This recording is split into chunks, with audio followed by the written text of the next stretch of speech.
Hey, how's it going, everybody? I apologize for the shaky cam here. So this it's going to be a very, very, very fast video. I'm really hoping of the Pomodoro technique that I've talked about before. I will include a link as well that you can check out the original video I made, which is probably a year now, maybe even a little bit more. And I've recently gotten back into the Pomodoro stuff. I've been doing it probably for a good month now, off and on. But it's something that I'm trying to get back in the habit of. Now, in that video, I talked about it being specifically for comics and breaking down how the Pomodoro stuff worked, like granular.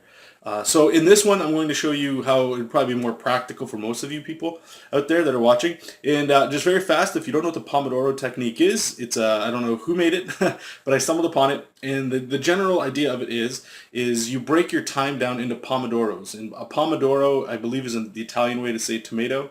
Doesn't really matter. Think of it like this. You set your timer for 25 minutes and you do the task that you've assigned for that Pomodoro for 25 minutes. At the end of that, you take a 5-minute break. So that's a 30-minute chunk. After you do 4 of these, instead of taking a 5-minute break on the 4th one, you take anywhere from 10 to, I believe they suggest half an hour is like the absolute maximum, but you can do it any way you like it. What I enjoy about it is it keeps me on task and I get to plan out my day, which we're going to do here, and I'm going to actually record just sort of like how I planned it out, and you can see how quick it is, and I encourage you to try it yourself to see if it works for you. I know a lot of people, I just got off of work, okay? I've got food getting ready, I'm about to go eat, and then I'm going to sit down and sort of right now with you guys plan out how the rest of my evening is going to go, pending interruptions and things like that. But I find what's really useful about doing this is it is just doing that. It's planning your day. It's taking a little bit more control over what it is that you want to do and making sure you're putting actual time into it, as opposed to wondering why you're not getting work done, or you wish you had a certain amount of time in the day that you're not getting. And what you can do with this sort of stuff is keep a track record of it, and just look on it from time to time and see, oh, you know what? I felt like I did more this week, and you look and you only actually did 1 Pomodoro a day. That's only a half hour, right? But for some of you, that's all you're looking for. It's just even that would be great. So the last thing I will say is all of this stuff, workflows, all these sort of finding time in the day, getting more productive and all this is based on willpower. So if your willpower is suffering, you're going to ease yourself into this sort of thing. But what I say by willpower is you can't even start. If that's the issue or the problem, that's something you'll work on. And I think this is a great solution to that. And just sort of starting there. So stop talking now, and I'm going to just show you, we're going to have a little like cheesy camera setup here, and you're just going to see on a blank piece of paper how I'm going to set this up. Okay, so let's get this started. Okay, so here we go. This one was actually done yesterday, and I wanted to just quickly show you guys it as well, so you can see where this is going to go, and then we're going to actually apply it. If I knew I was going to record this, I wouldn't have crumpled it up and tossed it in the trash, but hopefully you guys can sort of understand and see what's going on here. Again, I apologize for the lame camera stuff, but hopefully we'll get there. So what we're going to start with right at the top is figuring out what I want my work day to be. Like if I could ideally have no interruptions, nothing interrupting me at all during tonight, I write down what the best situation would be. And then I write the things that I want to tackle in this time, or that would be nice to, right?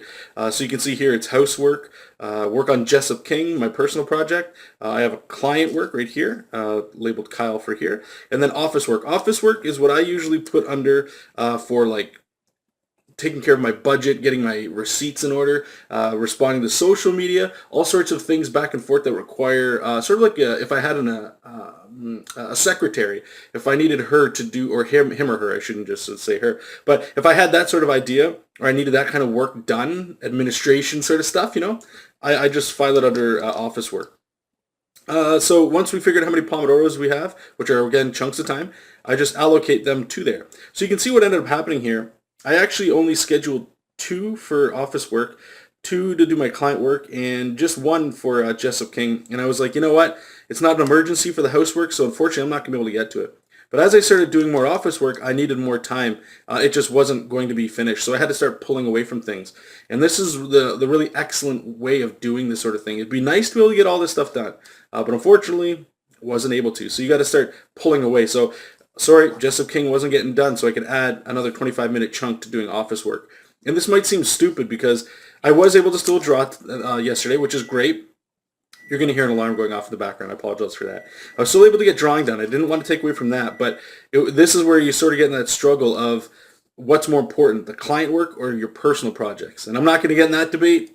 Yesterday, client projects won out. So I'm going to put that to the side so I have a little bit of reference here, just so I can do it with you guys. And the writing might get a little weird. I am drawing on a little bit of an angle. So I use a piece of software called Trello, Trello, and I use that for project management so I can see what is coming up for due dates. I can keep track of all sorts of things project related. And then I use another piece of software called Todoist. Instead of to-do list, it's just Todoist without the L. And that keeps track of all the to-dos I have to do, errands and such like that. So I'm just taking a quick look here, taking a look what I can see, and it's going to be off screen for you guys.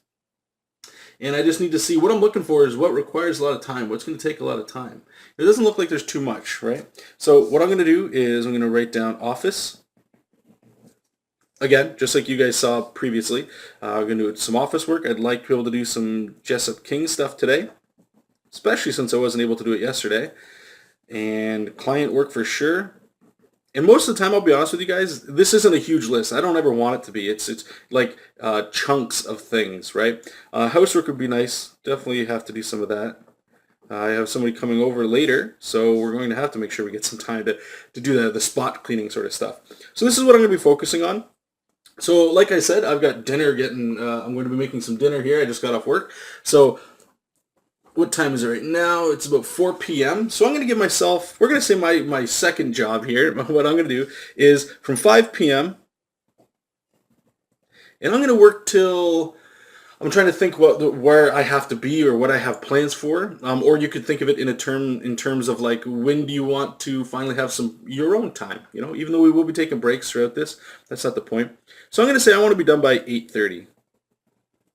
That doesn't give us too much time. So I'll put an equals here. You're going to see why. So 5, 6, 7, 8. Right? So that's 3.5 hours.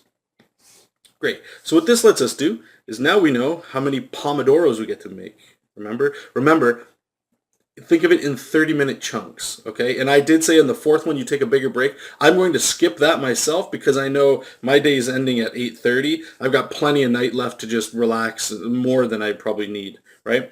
So breaking this down, so we're going to do one Pomodoro is a half hour, right? So half hour, 1 hour, 2 hours, 3 hours and a half. So now those are what I get to assign, and this is the really fun part. So like I said, let's go to the things that have to get done. I know I have people coming over tonight. I know what my house is kind of looking like. Can I do it in a half hour? What I need to do? Probably. Half hour should be good. Okay, so I'm just going to scratch off one here, and you can see exactly what's happening here. So office work, I'm taking a look at what I need to get done. That's only one of these for sure. And what's really cool is if you run out of time, like just say this is only going to take me 15 minutes, well then I can just jump on to the next thing. It's not like I'm stuck in any situation here. That's the idea of this sort of thing, right? So that leaves us with 2.5 hours of stuff to do. So client work, you know what? Let me just take a look again. I want to see what I've got some deadlines coming up here. You know, some are coming up in about 2 weeks' time or whatever. I'm going to go ahead and I'm going to throw 3 Pomodoros there. That should, an hour and a half should be good there. And that's going to give me one whole juicy hour to work on some Jessup King. And that's it.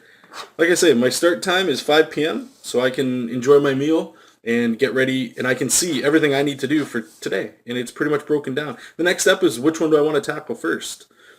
You know, right? Like I was just at work, so maybe I want to, as weird as housework sounds like for relaxing, it's not computer and drawing, right? So maybe I'm going to do that first, or some of this administrative office stuff. But you can hopefully see where this goes. Again, I'm going to cut this out because I know this is going to be a huge video here, and it really didn't need to be. Please check this out. Try this out yourself, see if it works for you, and definitely research the Pomodoro technique, it's called. There's plenty of apps you can get for your phone to record the time. Myself, I prefer this guy here. I've got 2 of these guys. One that's an Apple, and another one that's this awesome thing. And what I can do is I can turn it and I can just leave it on my table like this. I enjoy that ticking sound. It's kind of relaxing, but I can always glance and see how much time I have left. And this is really great, especially if I need to really hit deadlines. It's being just a little bit more conscious of your time. So anyway, thank you for your time. And again, try this out. Share it with people, see if you guys like it, and if you do try this out, even tonight after watching this video, you only got an hour before you go to bed, but you wish you could do some drawing, try this out, see if it works for you, and maybe even plan out tomorrow using this method here as well. And leave a comment below and let me know if it worked for you, and all that good stuff. So again, thank you guys so much for watching. Keep reading comics, keep making comics, and I'll talk to you guys soon. Bye-bye.